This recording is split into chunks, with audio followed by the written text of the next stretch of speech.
네, 안녕하십니까.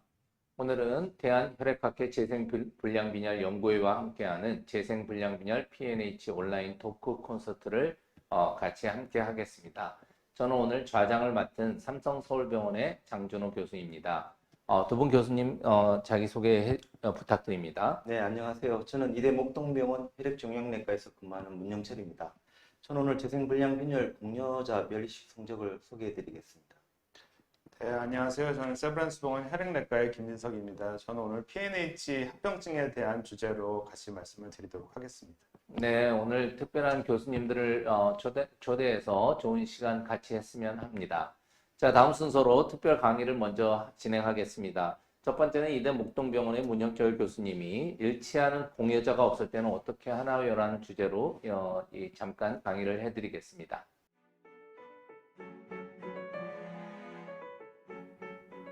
일치하는 공여자가 없을 때 재생불량빈혈 치료는 어떻게 할 것인가가 이제 주제가 될 건데요. 동종절모세포 이식은 재생불량빈혈에서 이제 완치를 위한 아주 중요한 치료의 옵션입니다. 그래서 이식을 감당할 수 있는 젊은 분들, 특히 국내의 경우 50세 이하이면서 건강하신 분들은 중증인 경우에 완치를 위해서 이식을 시행하게 됩니다. 이식 성적은 뭐 밑에 지금 보시는 바와 같이 혈연 사이에 이제 그 공여를 받아서 이식을 하는 경우에는 나이에 따라 좀 다르겠지만 85에서 90%가 장기 생존을 하게 되고요. 이제 혈연에 맞는 분이 없어서 비혈연 이식을 하는 경우에는 75에서 80% 정도. 또 이식의 생착 실패인데 이제 일반 우리 환자분들은 거부 반응으로 알고 계실 겁니다. 한 5 내지 10%. 또 이식하면서 또 여러 가지 예기치 않은 사건으로 목숨을 잃게 되는 경우도 5 내지 한 10% 정도 된다고 보시면 되겠습니다. 가장 적합한 공여자는 우리 이제 조직이 맞아야 되잖아요. 그걸 뭐 한국말로는 조직 적합 항원, 또 HLA 이렇게 얘기를 하는데 이것이 완전히 일치하는 혈연 공여자일 때 가장 적합한 공여자고 이게 이제 우리가 이제 공여자가 있다, 일치하는 공여자다 이렇게 얘기를 하게 됩니다. 근데 이런 분이 없는 분들도 많죠. 특히 요즘에는 이제 그 뭐 둘씩 셋씩 그 아이를 낳지 않기 때문에 혼자인 자녀가 있는 경우에는 이런 사람들이 재생불량 빈혈을 앓게 되는 경우에는 조직항원 일치의 혈연 공여자를 찾기가 매우 어렵습니다. 그래서 이런 경우에는 먼저 우리가 하는 방법은 면역 억제 치료라는 골수를 치료하는 약제를 시행하게 되고요. 또 이 치료가 뭐 원활하지 않다.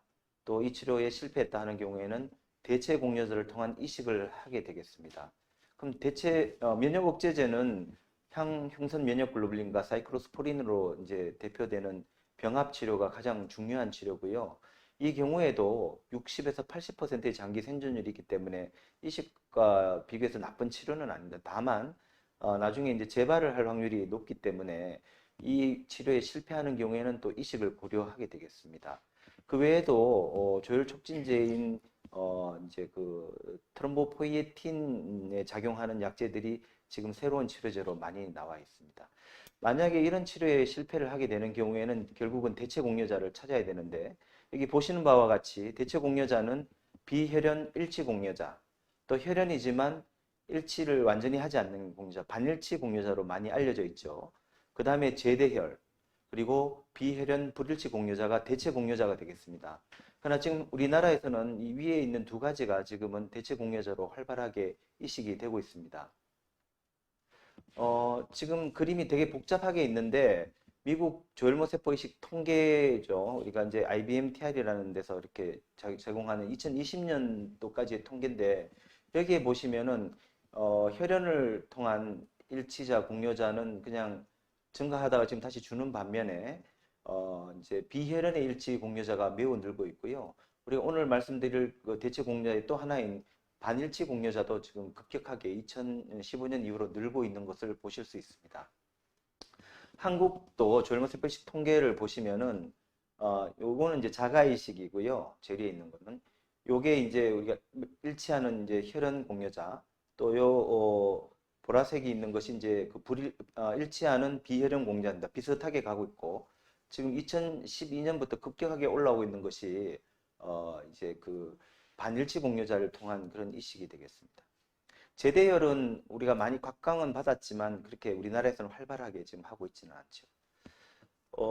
우리 2020년에 우리나라 조혈모 이식 통계를 보시면은 재생불량 빈혈에 2020년에 이식한 것이 100건이 조금 더 넘습니다. 전체 2020년 전체 이식이 한 4% 되는데 여기 보시면 재밌는 것이 비혈연 일치 공유자로 29명, 그 다음에 일치하는 혈연 공유자로 38명, 그리고 반일치 이식이 51명으로 거의 반 가깝게 반일치 이식을 한 것을 볼 수 있습니다. 그래서 지금 우리나라에서도 대체 공유자를 통한 이식이 전체의 거의 한 65에서 70% 될 정도로 좀 활발하게 되고 있습니다.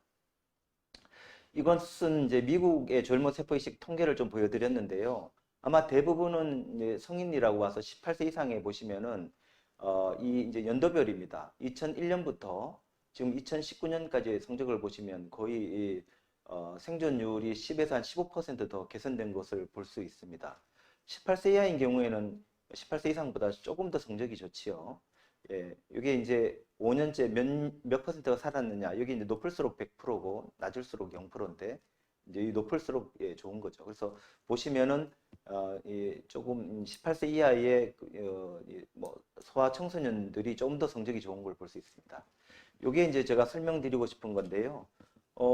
이 이제 성인들 위주로 좀 먼저 설명을 드리면 이 MRD로 적힌 것이 혈연 일치 공유자입니다. 이런 분들은 5년째 보시니까 거의 85% 정도가 생존을 해 있죠. 이식을 하고 나서. 그 다음에 재밌는 것은 이 두 가지인데요. 비혈연 일치 공유자하고 혈연 반일치 공유자가 성적이 미국은 거의 동일합니다. 그리고 이 밑에 떨어져 있는 것은 비혈연 불일치 공유자죠. 그러니까 혈연이 아니면서 불일치하는 경우 빼고는 대부분이 성적들이 비슷한 것을 볼 수 있고 이런 성적은 18세 이하의 소아 청소년들은 더 성적이 좋은 것을 볼 수 있습니다. 그래서 지금 이런 통계를 보시면은 대체 공유자들 성적도 매우 좋아서 이제 이 면역 억제 치료를 대체해서 먼저 이식을 할 수도 있지 않을까 이렇게 좀 보여주고 있습니다. 그래서 이런 정도로 지금 대체 공유자들도 많은 좋은 성적이 있기 때문에 만약에 일치하는 혈연 공유자가 없다 하더라도 면역 억제 치료, 대체 공유자를 위해 통한 이식들이 좋은 성적을 보이고 있음을 제가 설명드릴 수 있었고요. 이런 데도 기대를 해보셔도 좋을 것 같습니다. 경청해 주셔서 감사합니다.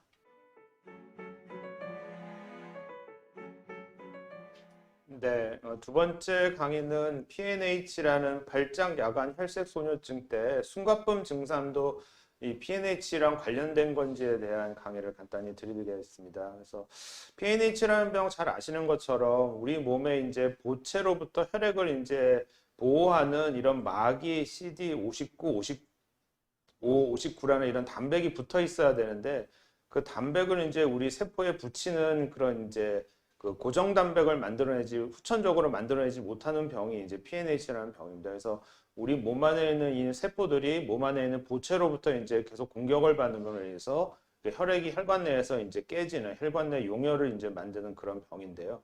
이게 이제 여러 가지 뭐 합병증들이 이제 생기는데 그 중에서도 이제 숨가쁨이라는 증상이 이제 생길 수가 있습니다. 그래서 일단 기본적으로 이제 빈혈이 많이 생기고 이러면 실제로 숨가쁨이 생깁니다. 빈혈 정도가 아주 심하신 분들은 숨가쁨이 생기는데 가서 피검사도 해봤는데도 빈혈도 없는데도 이제 숨가쁨이 심해지시는 분들은 또 추가적인 검사를 해봐야 됩니다. 보통은 이제 폐나 심장에 문제가 있을 때 이렇게 숨가쁨을 느낄 수 있는데 혈전증이 폐에 있는 경우에도 또 이렇게 숨가쁨을 느낄 수 있지만 사실은 이제 폐동맥 고혈압이라고 해서 아주 흔히 알려지지 않은 그런 문제들이 PNH 환자에서 발생하고 이제 그런 문제들이 숨가쁨으로 이제 나타날 수가 있다라고 이제 알려져 있습니다. 그래서 이런 폐동맥 고혈압은 전체 PNH 환자의 약 40% 정도에서 이제 동반이 되고 있고요. 그러니까 우리가 알고 있는 혈전증이나 심부전, 그다음에 폐동맥 고혈압, 그다음에 이제 근육의 수축으로 인한 복통이나 연화곤란 등 여러 가지 주요 합병증이 있지만 폐동맥 고혈압도 상당히 많은 PNH 환우분들이 이제 동반될 수 있는 합병증이고 이 폐동맥 고혈압 때 이렇게 이제 숨가쁨의 증상이 생길 수 있다라는 걸 알고 계셔야 되겠습니다. 그래서 이런 이제 PNH의 숨가쁨 증상은 아까도 말씀드린 것처럼 빈혈이 심해서도 생길 수 있고 그다음에 폐 쪽에 혈전증이 생겨도 이런 이제 숨가쁨이 생길 수 있지만 그런 이제 문제가 없는 경우에도 이 폐동맥 고혈압에 의해서 PNH 환자가 숨가쁨 증상을 보일 수 있다라는 걸 알고 계셔야 되고, 아마 여러분들을 이제 진료하시는 선생님들이 아마 본인이 이제 숨가쁨을 심하게 호소하실 때는 이 폐동맥 고혈압에 대한 추가 검사를 아마 영상 검사나 심초음파, 그다음에 뭐 혈액 검사를 통해서 이제 진단을 하시게 됩니다. 저희가 이 폐동맥 고혈압이 생기면은 환우분들이 실제로 처음에는 뭐 별로 증상이 없는데, 이 증상이 이제 폐동맥 고혈압이 심해지면은 조금만 이제 운동을 해도 힘들어지다가 더 심해지면 하루에 50% 이상 이제 활동을 하기가 어려운 그런 상태가 이제 됩니다. 그래서 이게 진행 단계가 3단계 이상이 되는 경우에는 저희가 보통 이제 치료약제 저희가 이제 보험이 되기 때문에 이 3단계부터는 저희가 적극적으로 이제 치료를 이제 진행을 하게 됩니다.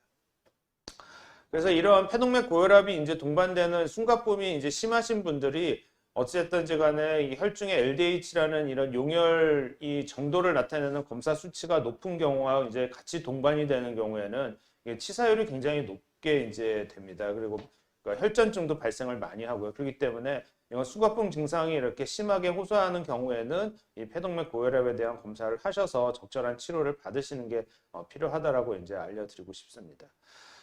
잘 아시겠지만 이제 PNH 환자에서는 가장 중요한 게 이 혈전증이거든요. 그러니까 혈관 내에 피떡이 고여서 그게 심장으로 갈 수도 있고 뇌로 갈 수도 있고 뭐 복강 내에 있는 혈관을 이제 막아서 여러 가지 문제가 생길 수도 있는데, 이런 혈전증이 생기면 이제 결국은 일찍 이제 문제가 생겨서 사망을 할 수 있게 되기 때문에 이 폐동맥 고혈압이 있는 분들도 이 혈전증의 위험이 있다라는 걸 알고 계시고, 이 혈전증이 생기는 걸 막기 위해서라도 폐동맥 고혈압 증상을 보이시는 분들은 적절하게 이제 그 증상에 따라서 검사를 받으셔야 된다라는 걸 알고 계셔야 되겠습니다. 그래서 PNH 환우분들은 아시는 것처럼 치료는 저희가 이제 완치요법을 위한 조혈모세포 이식이 있고, 그다음에 약물요법이 있는데, 실제로 저희가 이제 사용되는 조혈모세포 이식 자체가 아주 이제 상황이 안 좋으신 분들한테만 보통 사용을 하기 때문에 현재 이제 대부분의 환우분들은 솔리리스라는 약이나 아니면 울토미리스라는 약으로 현재 아마 치료를 받고 계실 겁니다. 그래서 이제 이런 그 솔리리스나 이런 울토미리스를 맞게 되면은 이 혈색소 수치에 상관없이 이런 호흡곤란이 개선되는 걸 봐서 폐동맥 고혈압 증상을 이제 호전시킬 수 있다라는 이런 연구 결과들이 있습니다.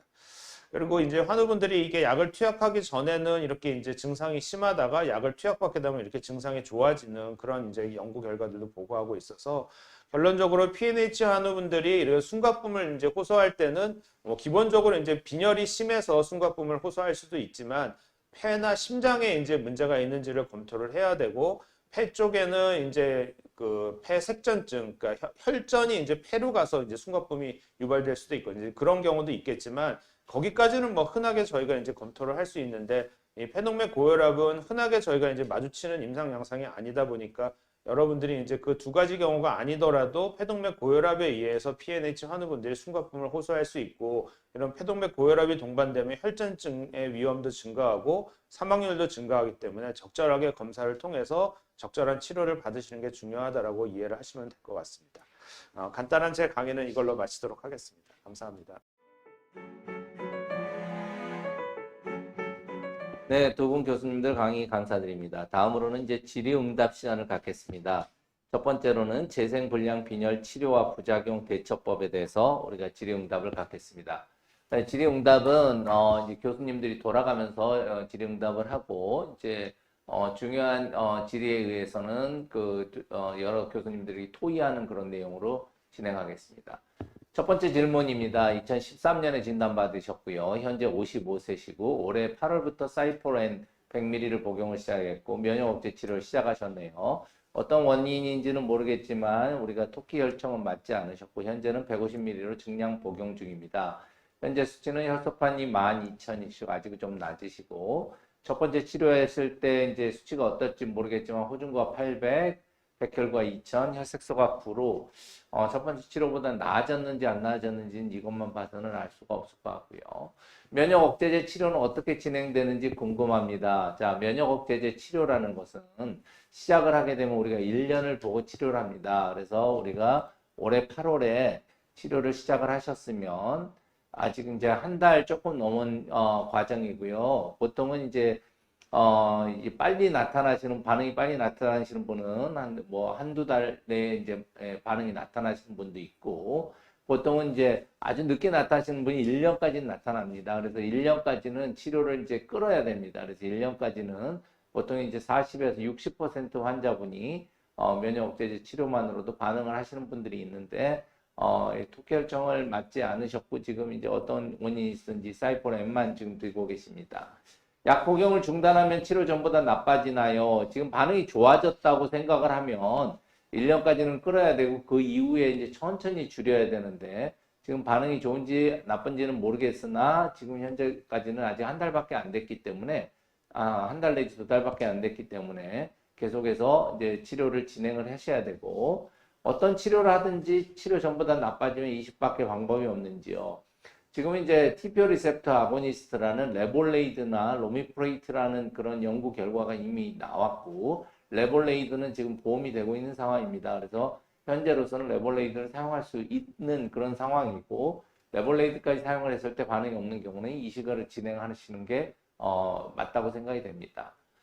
세 번째 불면증으로 수면 유도제나 수면 유도제 자낙스나 리보트리를 복용 중인데 사이클-N과 같이 복용해도 되나요? 약 복용 시 조심해야 할 상황은 무엇인지요?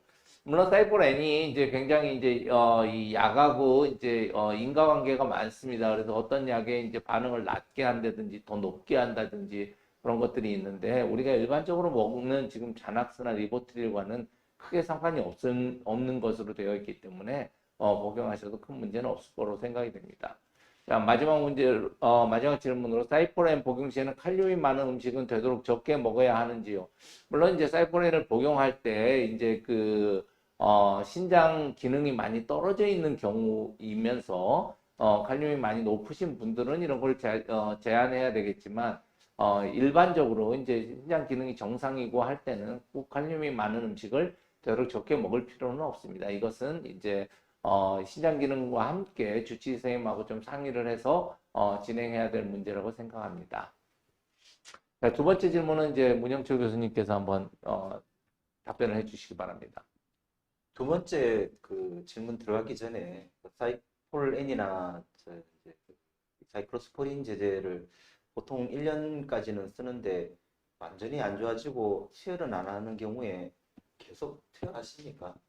이제 보통 이제 1년을 쓰고 이제 예전에는 6개월 이제 쓰고 이제 중단하여라라고 이제 하는 연구 결과가 많았으나 최근에 이제 반응이 있는 경우 1년까지 쓰고 반응이 없는 경우에도 이제 그러니까 늦게 반응이 오시는 분들이 많기 때문에 1년까지는 쓰고 반응이 있는 그룹들은 굉장히 보수적으로 줄이시는 분들은 3개월에 10%씩 줄여라라고 하는 이 분들도 계십니다. 그래서 1년까지는 쓰고 될 수 있으면 반응군에서는 천천히 약제를 줄여가는 게 좋겠다라고 말씀을 하셔가지고 굉장히 오래까지 약을 쓰시는 분도 있고 실제적으로 제 환자 같은 경우에는 이제 약을 중단했을 때 이제 수치가 다시 떨어지시는 분들 그런 분들은 약제를 다시 올렸을 때 반응이 있는 분들도 있기 때문에 그거는 이제 환자분의 이 반응에 따라서 결정을 하시는 게 좋을 것 같습니다. 저 같아도 지금 토키혈증을 안 쓰셨기 때문에 아마 1년째 뭐 완벽히 좋아지면 좋겠지만 안 좋은 경우에는 조금 더 쓸 것 같다는 생각이 네. 들어서 아마 제가 좀 궁금해서 질문 드렸고요. 두 번째는 보니까 44세로 비교적 젊은 분이고 2003년에 진단되셨으니까 오래 되셨습니다. 옥시메톨론은 이제 남성 호르몬제인데 빈혈을 교정하는 목적으로 우리가 쓰는 그런 약이고요. 혈소판은 2만까지 이제 아마 좀 떨어지고 있는, 아마 혈소판이 계속 떨어지고 있는 것 같습니다. 옥티메톨론은 아시다시피 이제 간 수치를 올린다든지 근육통을 일으킨다든지 여러 가지 좀 부작용이 있는데 그게 이제 장기 복용을 하시다 보니까 또 호르몬이나 이런 데 영향을 미쳐서 이제 힘드시는데 한번 떨어진 수치가 좋아질 수 이제 어느 한계가 있는지 궁금합니다. 되어 있는데요. 옥티메톨론은 사실 근본 치료를 하는 약은 아니기 때문에 어느 순간에는 이 병이 만약에 진행을 한다면 한계가 올 것 같습니다. 그래서 혈소판이 2만까지 떨어졌다면은 이제 또 수혈이 혹시라도 이루어지는 정도나 혹은 출혈이 있다면은 앞에서 이제 질문 1에서 우리가 얘기했던 면역 억제 치료, 또 상황에 따라서는 사이클-N이나 또 요즘에는 이제 다나졸이라고 다른 형태의 남성 호르몬이 있는데 그건 혈소판에 또 영향을 많이 혈소판 수치 올리는 데 도움이 될 수 있거든요. 이런 것을 쓰는 것이 좋을 것 같습니다. 어느 한계가 있느냐? 한계는 역시 수혈을 하게 되거나 어떤 문제를 일으킬 때 출혈이 일어나거나 또는 빈혈 같으면은 호흡곤란이나 일상생활에 지장이 있을 때가 한계가 있지 않을까 하고 그런 경우에는 앞서 얘기했던 면역억제 치료 또 나이가 젊기 때문에 만약에 혈흔 공유자가 있다면은 또 중증으로 진행하고 있다면은 이식도 한번 고민해 볼 수 있는 그런 내용이 될 것 같습니다. 그다음 질문으로 넘어갈까요, 선생님? 네, 넘어가도 예, 세 번째 질문은 2014년이니까 이것도 꽤 되신 분이네. 한 8년 됐고 경과 관찰하다가 1년 전부터 혈소판 이제 2만 대로 이것도 혈소판이 이제 문제고 수혈이 이루어지고 돼 있고요. 9월이니까 뭐 한 달 안 됐네요. 토끼혈증 치료했고 면역억제 치료 좀 하고 계시네요. 이거 치료 실패 시 다른 치료는 어떤 것이 있나요? 이렇게 질문했습니다. 나이가 지금 없어서 이제 이식을 할 만한 분인지 그거는 모르겠으나 처음부터 토끼혈증을 한 거를 보면은 아마도 나이가 좀 있는 분 같은 네, 그러니까 맞습니다. 나이가 있다면은 저희들이 이제 그래도 우리나라는 70까지 보험은 되고 저는 한 60까지는 재생불량률 이식한 교수님 어떻게 생각하세요? 네, 맞습니다. 저기, 이 혈연 간에 이 공여자가 있다든지 100% 맞는 공여자가 있을 때는, 이식을 이제 고려해 봐야 되고, 이제 그 전에 이제 레볼레이드라는 약을 써볼 수가 있기 때문에, 이제 그 두 가지 가지고 이제 환자분하고 좀 상의를, 해보는 게 좋을 것 같습니다. 저도 그렇게 생각할 것 같고요. 아마도 내년쯤이면은 그 로미플로스팀이라는 주사제도 아마 보험이 되지 않을까 이렇게 좀 생각이 되는데 그런 것들이 다른 옵션이 있을 것 같은데요.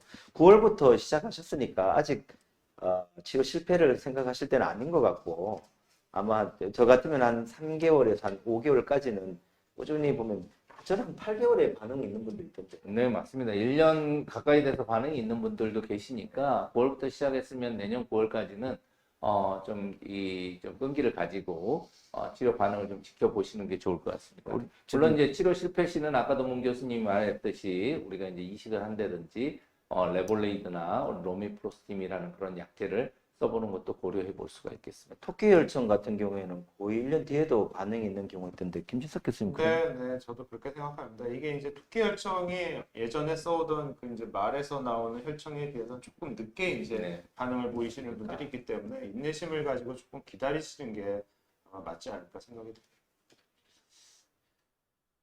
네 번째 질문은 보니까 2013년에 진단이 됐고 이번에 26세니까 굉장히 젊으신 분이고 타인 완전 일치, 그러니까 비혈연 일치자로 이식을 했고 면역 치료, 그러니까 실패 아마 하셨나 봅니다. 그리고 면역 치료를 진행했으나 면역 치료는 효과가 없었다 이렇게 된 것 같아요. 그래서 로미플레이트 보험이 안 되는데 네, 주일에 비급여로 쓰고 있는 비급을 아마 모양입니다. 네네. 투여할 때는 올라가고 아니면 떨어지는 걸로 그렇게 얘기를 해주신 것 같습니다. 로미플레이트 부작용 중 두통과 피부 소양증 증상이 있나요? 어떻게 하면 이거는 장준호 교수님 경험이 많으시군요. 네, 로미플레이트 부작용 중 이제 두통이 그렇게 심하지는 않지만 이제 오는 경우가 있고요. 피부 소양증도 이렇게 아주 심하지는 않게 오시는 분들도 있습니다. 이럴 때는 이제 이게 이제 매번 오는 거는 아니고요. 이제 아주 그렇게 증상이 심하지 않게 오시는 분들이 있기 때문에 이럴 때는 그냥 타이레놀과 그다음에 피부 소양증도 이제 우리가 연고라든지 그런 것들도 조절이 될 수 있겠습니다. 그다음에 이제 주 1회 병원 방문하여 주사를 투약함으로 일상생활이 불가능하며 비용과 부작용 치료에 부담이 있습니다. 맞습니다.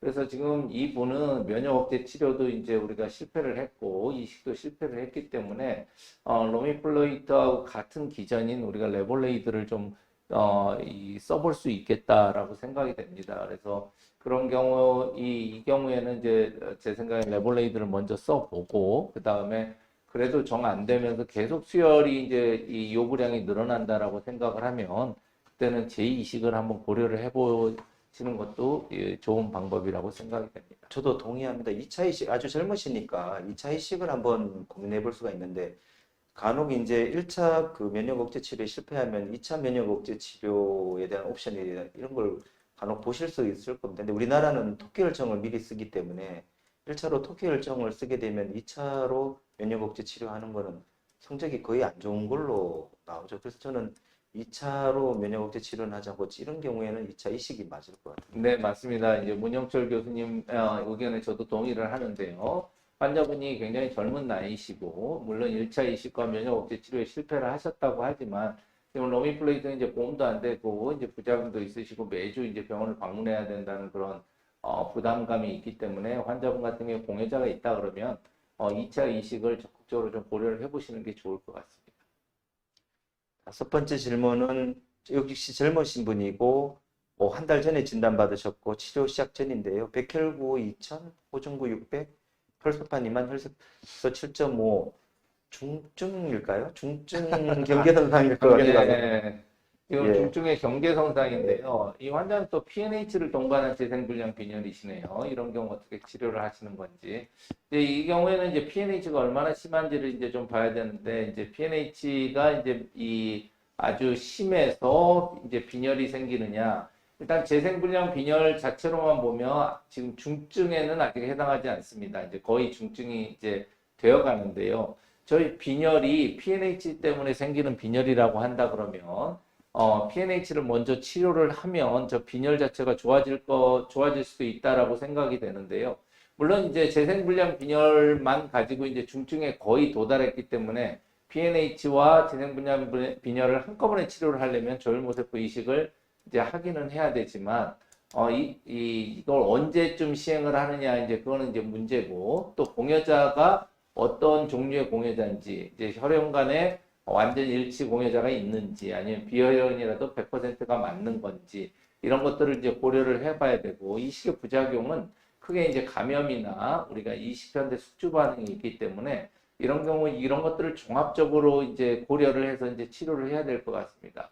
김진석 교수님 만약에 이런 경우에 이제 PNH가 아주 주로 되고 굉장히 심한 이제 용혈이 있고 그것 때문에 이제 빈혈이 동반되고 뭐 혈소판이 떨어졌다라고 하면 PNH 치료를 먼저 해보는 것도 네, 괜찮지 그렇죠. 않겠습니까? 일단은 환자분 증상이 PNH가 주된 증상인지 재생불량 빈혈이 주된 증상인지를 저희가 이제 일단은 구분을 해야 되는데요. 이제 PNH 하는 분들은 실제로 이제 용혈 증상이 워낙 심하기 때문에 혈액 내에 이제 LDH라는 값이 많이 올라가거든요. 이런 경우에는 아까 말씀드린 여러 가지 우리나라 이제 치료 약제가 이제 급여가 되니까 거기에 해당하는 경우에는 그거를 먼저 치료하는 게 우선이 될 것 같고요. 그런 증상 없이 재생불량 빈혈인데 아주 이제 작은 양의 PNH 그런 세포를 갖고 있는 경우가 있습니다. 이런 경우에는 재생불량 빈혈에 준해서 치료를 하는데 아까 이제 장준호 교수님이 얘기하신 이제 조혈모세포 이식을 혹시 하지 못하더라도 이 재생불량 빈혈 환자가 이제 PNH 세포를 좀 갖고 있는 경우에는 실제로 면역 억제 치료에 아주 잘 반응을 합니다. 그래서 혹시라도 이식을 못하게 되더라도 면역 억제 치료에 대한 성적이 이런 PNH 세포를 동반하는 경우에는 조금 더 좋기 때문에 너무 걱정하지 마시고 추가 치료에 대한 이제 결과를 좀 기다려 보시는 게 좋을 것 같습니다. 근데 이제 조금 이 현재 수치를 보시면 이 수치로 그 PNH 치료제가 도움이 될 수 있을까요? 아니, 중증만 아니면 됩니다. 네, 중증만 아니면 되지만 이 네. 환자는 이제 26살이시고 아직 이 나이가 어리니까 제 생각에는 이분 같은 경우는 이제 이식을 해서 완전히 이제 완치가 되는 그런 네, 네, 옵션을 네. 먼저 택하는 게 그렇죠. 좋을 것 같습니다. 저도 좀 비슷한 경우가 있었는데 이분은 연세가 많았고 PNH의 그 치료제가 급여가 되는 상황이 아니었기 때문에 면역 억제 치료로 재생불량 분열을 치료를 했는데 굉장히 반응이 좋더라고요. 네, 그렇죠. 근데 이제 좋아지니까 이제 용혈 빈혈이 생겨서 PNH가 생겨서 다시 PNH를 치료한 그런 경우가 있었는데 그래서 뭐부터 치료하느냐는 항상 그 약간 그 상황에 따라서 조금 네, 달라요. 네, 맞습니다. 근데 이제 이분은 이제 중증은 아니기 때문에 이런 경우에 이제 PNH가 이제 주된 그런 이 병의 원인이라고 한다 그러면 요즘은 이제 또 임상 연구도 이제 많이 있기 때문에 어떤 게 이제 주되느냐 따라 가지고 임상 연구를 먼저 시도를 해볼 수도 있겠다라는 생각이 듭니다. 다음 질문으로 또 넘어가면 2년 전에 진단을 받으시고 또 젊으신 분이네요. 그리고 1년 3개월 전에 반일치 이식을 했고 지금 생착이 잘 돼서 100% 유지되고 있는 분입니다. 근데 이제 혈소판도 10만이고 혈소도 괜찮네요. 아주 좋으신데 철분, 페리틴을 얘기하시나 보다. 페리틴이 2300을 꽤 높습니다. 1번 질문은 재생불량 빈혈은 재발을 하는 질환인가요? 1년 동안 생착을 100% 유지하시니까 재발의 가능성은 매우 지금 낮아져 있다고. 근데 재발을 사실은 할 수 있는 질환이 있다. 근데 지금 상황으로 봐서는 가능성은 매우 낮지 않는가 그런 생각을 하고 있고요. 엑스자이드는 이제 철과행증을 치료하는 약제인데 아마 철분 제거라 부작용이면 뭐 구토나 이런 뭐 몸에 불편함이 있다든지 아니면 콩팥 기능이 떨어진다든지 단백뇨 이런 것들일 것 같은데요. 현재 철분 수치라면 다시 엑스자이드를 복용해야 할지요? 글쎄요. 이제 부작용이 어느 정도이냐에 따라서인데 신장 기능이나 이렇게 그 뭐 증상 같은 것들이 이렇게 다시 되돌아갈 수 있는 것 같으면은 다시 복용해도 좋지만 뭐 단백뇨라든지 조금 신장에 조금 큰 영향을 미쳤다든지 또 부작용 상태가 굉장히 중증인 경우에는 뭐 지금 수혈하는 상황이 아니라면 다시 복용하지 않아도 되지 않을까 하는 그런 생각을 하고 있습니다. 장준호 선생님은 철가행증 네, 맞습니다. 지금 이제 이식 전에 철분 수치가 이제 1000 이상인 사람하고 1000 이하인 사람하고 비교를 했을 때 이제 철과잉증을 치료를 하는 사람이 이제 이식 후 성적이 좋다라는 보고들이 많기 때문에 우리가 이제 치료 전에 이제 철분 수치가 높다 그러면 적극적으로 우리가 SJ들을 복용해서 우리 철분을 낮추는 게 중요합니다.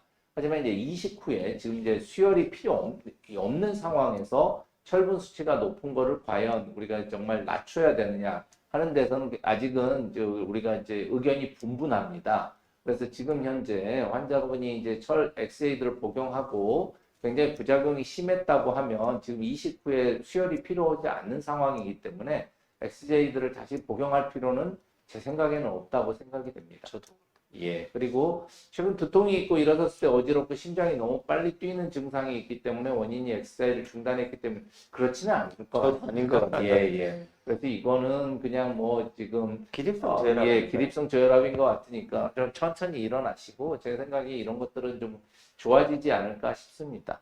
그러니까 천천히 움직여도 되고 또 이 기립성 저혈압을 치료하는 약들도 있습니다. 그런 거 네. 드시면 좀 많이 좋아지시는 것 같아요. 7번째 질문은 작년에 진단된 72세 고령이시고요. 여기도 PNH를 동반한 재생불량 빈혈이시고 혈소판은 96,000, 백혈구 4,000, 호중구 2,000. 아주 좋네요. 망상 95,000. 그러니까 용혈이 꽤 좀 있으신 것 같아요. 네. 혈액 수치로는 중증은 아니지만 세포 충실도가 낮은데 바로 면역 치료에 들어가는 저는 아닐 것 같은데요. 네. 김 선생님 어떻게 네, 저도 그렇게 생각합니다. 지금 이 정도 수치에서 면역 억제 치료는 필요치 않고요. 아마도 이제 그 아까 보면은 망상구 수치가 높은 거 봐서는 이분은 재생불량 빈혈이 이제 주된 증상이 아니고 PNH가 아마 주된 증상인 것 같습니다. 그래서 아마 용혈 증상이 생기고 그런 용혈 증상에 따른 합병증이 동반이 되면 아까 말씀드린 이제 보채 억제제에 대한 치료를 이제 받아야 되지 않을까 이렇게 생각이 됩니다. 네, 이분은 뭐 앞서 두 교수님들이 말씀하셨듯이 치료 없이 경과를 지켜봐도 충분하고 장기간 양호한 수치를 유지하는 경우도 굉장히 많습니다. 그리고 더 좋아지는 경우도 있고요. 그래서 지금 현재로서는 치료가 필요 없는 상황이라고 판단이 이분 아주 됩니다. 좋으신 것 같은데. 네. 네. 자, 이제 여러 가지 질문을 해서 이제 저희 답변이 많은 이제 궁금증을 이제 좀 해결을 했으면 합니다. 그래서 재생불량 빈혈에 관한 주제는 이것으로 마치도록 하겠습니다. 네, 감사합니다. 네, 다음은 PNH 치료와 부작용 대처법에 대해서 질의응답을 갖겠습니다. 이번에는 이제 김진석 교수님이 주도적으로 좀 진행을 하도록 하겠습니다. 네, 첫 번째 질문입니다. 2012년도에 진단받고 현재 61세고요. 엽산하고 스테로이드정을 지금 복용 중이시라고 합니다. 가슴 통증으로 이소켓 스프레이를 사용하는데도 가슴 통증이 너무 심해 일상생활이 어렵고 혈뇨도 발생한다고 합니다.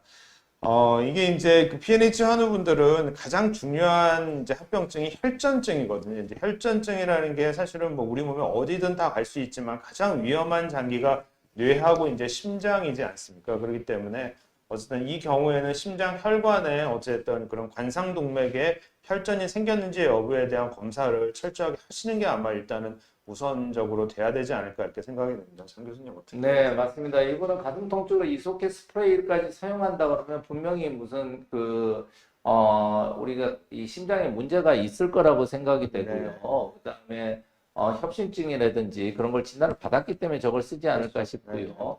제 생각에 저 정도 심하면 우리가 혈관 조영술을 통해서 혈전을 발견하면 우리가 PNH 약제들이 보험이 될 수도 있다고 생각이 됩니다. 그래서 이거는 심장내과 선생님이나 혈액내과 주치의 선생님하고 좀 상의를 하셔서 좀 적극적인 검사를 하고 우리가 심장 초음파도 해서 우리가 폐동맥 고혈압은 없는지, 폐동맥에 혈전은 없는지 이런 것들을 좀 살펴봐야 될 거라고 생각이 됩니다. PNH 아니라도 네. 실제 네. 오실 수 있어서 네. 그렇죠. 인사를 고령에서는 뭐 다 올 수 있는 문제니까요. 물을 수시로 많이 먹으면 도움이 된다고 하는데 맞는 말인가요? 이러한 가슴 통증은 어떻게 해결해야 하나요? 질문하셨는데 뭐 물 먹는 거랑 사실은 뭐 이 병하고는 뭐 큰 관련은 없지 않나 하는 생각이 들고요. 일단 가슴 통증은 장 교수님이 얘기한 것처럼 심장내과 선생님의 도움을 받아서 철저하게 아마 검사가 좀 필요하지 않을까 이렇게 생각이 됩니다. 두 번째 질문은 넘어갔습니다. 이제 37세 분이시고요. 임신을 하게 되면은 에클리즈막을 처방받는 걸 알고 있는데 최근 신약의 이제 투약 빈도 등이 더 좋아진다고 하는데 지금 아시는 것처럼 에클리즈막은 2주마다 저희가 투약하는데 지금 라블리주맙이라고 나와 있는 그 약자는 이제 8주마다 약을 맞으니까 훨씬 더 이제 편해졌죠. 근데 이제 임산부에 대한 안전성이 확보된 상황인지에 대한 이제 좀 궁금증이 있다고 하는데 장 교수님 혹시 네, 지금 현재는 임신하면 에큐리쭈맙을 맞고 있습니다. 왜냐하면 에큐리쭈맙이 이제 그 임신을 했을 때 안전하다는 그런 임상 연구를 바탕으로 이제 시행을 하고 있습니다. 라블리쭈맙은 아직 그러한 그 우리가 임상 결과가 없기 때문에 라블리쭈맙을 투여받는 사람에서도 임신을 하게 되면 에큐리쭈맙으로 투여하게 되어 있습니다. 그래서 이거는 우리가 장기간 안정이 보장되어야지만 우리가 이제 신약이라도 우리가 라블리쭈맙이라도 2달에 한 번씩 임신을 하더라도 이렇게 맞을 수 있고 현재까지는 에클리쭈맙을 맞는 것이 지금 현재 우리나라에서 처방을 받는 그런 이 일반적인 처방 이 패턴입니다. 네, 그러니까 우리나라에서 현재 보험 기준이 임신 시에는 에클리주맙만 현재 보험을 해주고 있고 라블리주맙은 임신 시에는 지금 현재 급여 기준에 속하지 않고 있다라고 이해하시면 될 것 같습니다. 세 번째 질문은 이제 라블리주맙이라는 울토미리스를 현재 투여받고 있는 70세 분이십니다. 혈색소는 8.6이고요. 최근 간내 담석증이 이제 진단이 되었다는데 문 교수님 간내 담석증과 PNH 연관이 있을까요? 직접 연관은 아닌데 이제 용혈이 이제 찾아지면은 이제 간내 담석에도 영향을 줄 것 같거든요. 네, 네, 네. 저는 어느 정도 관련이 있다고 보고 용혈을 많이 줄이면 간내 담석증을 줄일 수 있을 것 같습니다. 네. 자꾸 재발한다면 뭐 관계 그쵸. 있을 거겠죠. 이게 이제 그 용혈이 반복되면은 이제 담낭에 이제 뭐 돌이 생기는 것도 그렇고 간내 담석이 생기는 것도 그렇고 다 이제 그 용혈에 의해서 생기는 그런 찌꺼기들이 이제 쌓이면서 실제로 그런 이제 그 담석증이 생길 수가 있습니다. 그래서 이제 이거는 PNH랑 관련이 있는데 이제 아무래도 이런 약제를 쓰게 되면 용혈 정도가 좀 주니까 아무래도 그 빈도 자체는 좀 줄겠죠. 그러니까 치료 안 받는 분일수록 이제 더 위험한 그런 상황이라고 얘기하시면 될 것 같고요. 이제 울토미리스가 혈관 내 용혈을 막는다고 하는데 혈관 내, 혈관 외 용혈의 차이점이 궁금합니다. 굉장히 어려운 질문을 하셨는데 의과대학생도 저 구분 못할 것 네, 장 같아요. 교수님 간단히 설명을 해주시죠. 네. 네, 이 약제는 이제 혈관 내 용혈을 줄이는 이제 보체로부터 공격을 막는 겁니다.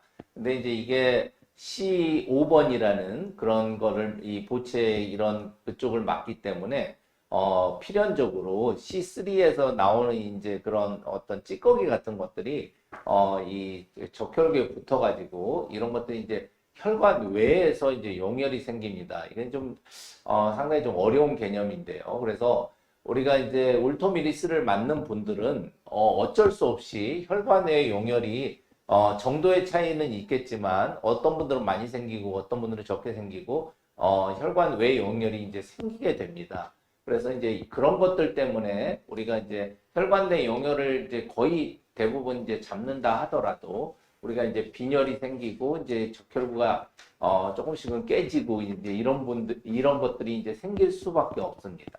네, 그래서 이게 참 어려운 개념이긴 한데요. 하여튼 PNH 환자들은 기본적으로 혈관 내의 용혈이 이제 주된 건데요. 이제 치료를 받게 되면은 아무래도 혈관 외인 이제 비장에서 저희가 용혈이 좀 생기거든요. 그걸 이제 혈관 외 용혈이라고 하고 이제 그런 정도는 보통은 아주 심하지 않으시기 때문에 너무 걱정하실 필요는 없습니다. 임상적으로 혈관 내 용혈처럼 그렇게 아주 심하게 용혈이 되지는 않기 때문에 임상적으로 그렇게 큰 걱정은 안 하셔도 되지 않을까 생각이 됩니다.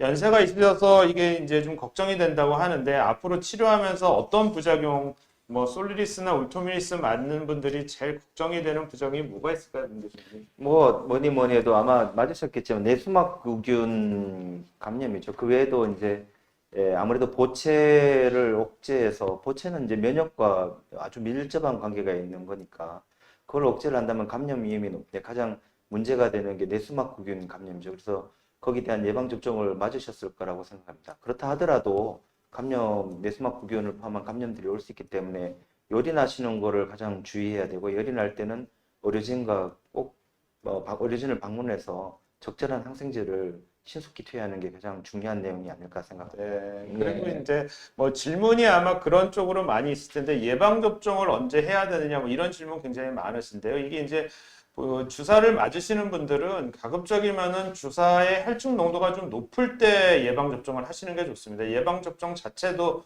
우리 몸의 보채를 좀 활성화시키기 때문에 저희가 이제 울토미리스를 많이 맞으시는 분이 8주마다 주사를 맞는다면 울토미리스 맞고 적어도 한 달 이내에 이제 빠른 시간 안에 뭐 독감이나 코로나 바이러스에 대한 예방 접종을 하시는 게 아마 적절한 시기지 않나 이렇게 생각합니다. 이거 꿀팁이네요. 지금 이제 그 독감 예방. 네, 네. 예, 맞습니다. 그래서 이제 울토미리스를 맞은 직후에 우리가 예방 접종을 하는 것들이 이제 우리가 상당히 중요합니다. 그리고 이분 같은 경우에는 혈색소가 8.6으로 굉장히 낮은데요.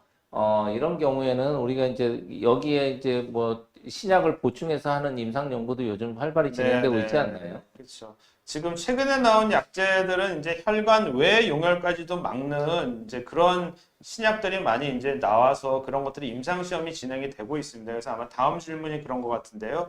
현재 25세 분인데 알렉시온 2050 경구 임상 약제로 현재 치료 중이시라고 합니다. 뭐 LDH는 좀 높지만 혈색소는 현재 괜찮은 상태고요. 그래서 이런 이제 여러 가지 현재 임상 시험이 주사약도 있고 먹는 약도 있는데 이런 약제들이 대부분 이제 아까 말씀드린 혈관 내 용혈만 맞는 게 아니라 혈관 외 용혈까지도 같이 막아서 실제로 이제 빈혈 개선 정도가 훨씬 더 이제 좋아지는 그런 약제들로 임상이 되고 있기 때문에 현재 솔리리스나 울토미리스로 치료받는데도 불구하고 빈혈이 많이 심해서 좀 힘들어하시는 분들은 아마 이제 해당 주치의 선생님과 상의하시면 이런 임상 시험에 참여할 수 있는 기회도 좀 있지 않을까 이렇게 생각이 됩니다.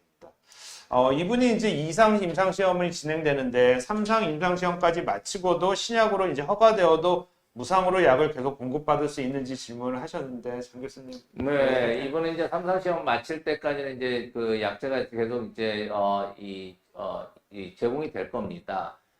이제 신약으로 허가가 되고 그 다음에 이제 급여가 되기 전까지는 약을 계속으로 이 무상으로 공급받을 수 있다고 생각이 됩니다. 지금까지 임상에서도 그랬고요. 그래서 그 이 약제가 끊어질 위험은 생각하지 않으셔도 될 것 같습니다. 네, 이게 도의적으로 아마 지속적으로 아마 약이 급여가 되기 전까지는 아마 거의 공급이 되게끔 아마 전략적으로 이제 그 회사에서도 하지 않을까 이렇게 생각이 되니까 그 부분은 너무 걱정 안 하셔도 될 것 같습니다. 몸무게가 52kg라서 많이 먹어서 체중을 불렸는데 급격한 체중 증가가 간 수치를 높인다고 말씀하시는데 살을 찌우면 안 되죠. 문 교수님 이건 지방간이죠, 지방간. 지방간. 네. 갑자기 이제 체중이 늘면 이제 그 우리 근육량보다는 지방이 늘고 그 지방은 간에 이렇게 끼거든요. 그렇게 되면 지방간이 생기면 간 수치가 뛰게 되니까요. 살을 찌우지 마세요. 그냥. 그런데 이제 뭐 어느 정도 이상이면은 또 다른 약 쓰시는데 영향을 받으니까 뭐 간과 관련된 약도 드실 수 있는데 가장 좋은 거는 체중을 빼는 게 사돈 낱말할 때는 저도 체중을 좀 빼야 돼요. 52kg 그 남자분 아니신가요? 네, 근데 네. 너무 52kg가 너무 작아서 좀더 찌셔야 될 것 같은데. 아니 지금이 52kg란 얘기가 아니고 그 옛날에 52kg인데 지금은 한 10kg 좀 늘은 것 같아요. 지방간이 그런 늘은 거. 거니까. 네네. 그럼 그- 그만 드셔도 되겠네요. 네, 한 가지 그 PNH 환우분들이 우리가 이제 간 수치가 좀 높다고 질문들을 많이 하시는데 실제로 용혈이 되면 간 수치가 좀 올라갑니다. 그래서 그거는 실제로 간이 나빠서 간 수치가 올라간 게 아니라 용혈 때문에 좀 올라가는 경우가 많기 때문에 특히나 치료 안 받는 분들 중에서 우리가 이제 SGOT, SGPT라는 그런 간 수치 검사를 받아보시고 이게 좀 높아서 이게 간이 나쁘다고 생각하실 수도 있는데 한 가지 이제 그 팁을 알려드리면 그 중에서 이제 상당 부분들은 간은 괜찮은데 용혈 때문에 혈액에 깨지는 용혈 때문에 이제 그 간 수치가 좀 올라갈 수 있어서 이럴 때는 간이 이제 문제가 있는 건 아니라고 이해하시면 될 것 같습니다. 네, 그 다음 질문 마지막으로 넘어가겠습니다. 2008년도에 진단받고 스테로이드 복용 중인데 현재 뭐 합병증은 없고요. 현재 혈액 수치는 괜찮으신 분입니다. 그래서 현재 안정적이라 스테로이드를 좀 중단해 보자고 하는데 저처럼 스테로이드 복용을 중단하는 경우가 많은지요. 먹던 약을 안 먹으려고 하니까 재발할까 두렵습니다. 장 교수님. 네, 스테로이드를 끊는다고 꼭 재발하는 것은 아닙니다. 그리고 오랫동안 스테로이드를 쓰는 것은 우리가 금기 상황이라고 우리가 얘기를 합니다. 따라서 지금 혈액 수치가 안정적이고 증상이 없는 경우에는 스테로이드를 복용 중단하는 것이 맞을 걸로 생각이 됩니다. 네, 감사합니다. 스테로이드를 안 먹는 경우에 무슨 부작용이 생길까요, 교수님? 스테로이드를 오래 먹으면 그것에 의한 영향으로 스테로이드를 중단할 때 금단 증상 같은 현상이 나올 수 부신기능 저하증 이런 게 생기죠, 실제로. 네. 주로는 뭐 관절 같은 게 네, 아프다고 관절 하고. 통증도 오시고요. 네, 그래서 천천히 스테로이드를 끊어서 갑자기 끊으면 안 되고 용량을 천천히 해서 딱 끊는 그런 걸로 해서 부작용을 최소화하는 거로 오래 먹을수록 부작용은 더 많이 나오니까 빨리가 아니고 천천히 줄여가면서 빨리 끊는 말이 좀 이상한데 그런 생각이 예, 약제도 많이 나오고 임상 연구도 많이 진행이 되기 때문에 최근에 이제 PNH의 질문 양상도 굉장히 좀 많이 진화가 된 것 같습니다. 네, 그래서 저희 이제 답변이 여러분들한테 많은 도움이 됐으면 합니다. 그래서 이번 주제는 이것으로 마치도록 하겠습니다. 감사합니다.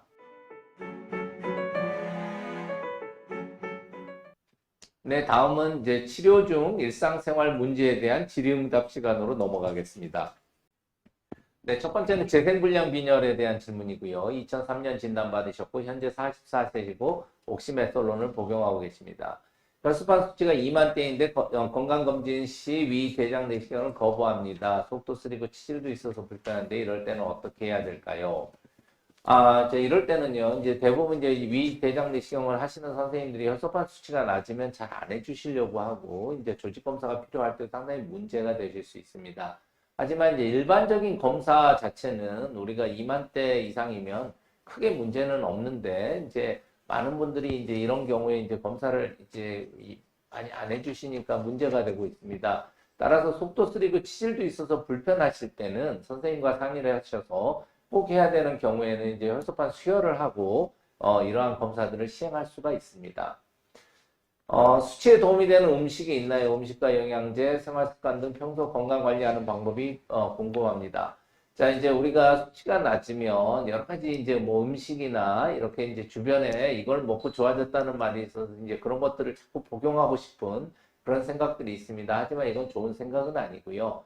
평소에 우리가 건강한 식생활 이런 것들이 상당히 중요합니다. 그래서 음식을 골고루 영양가 있는 음식을 먹고 우리가 평소에 먹지 않는 음식 내지는 평소에 먹지 않는 건강 보조식품이라든지 이런 것들을 먹지 않는 것이 제일 좋은 이 생활 습관이라고 생각이 됩니다.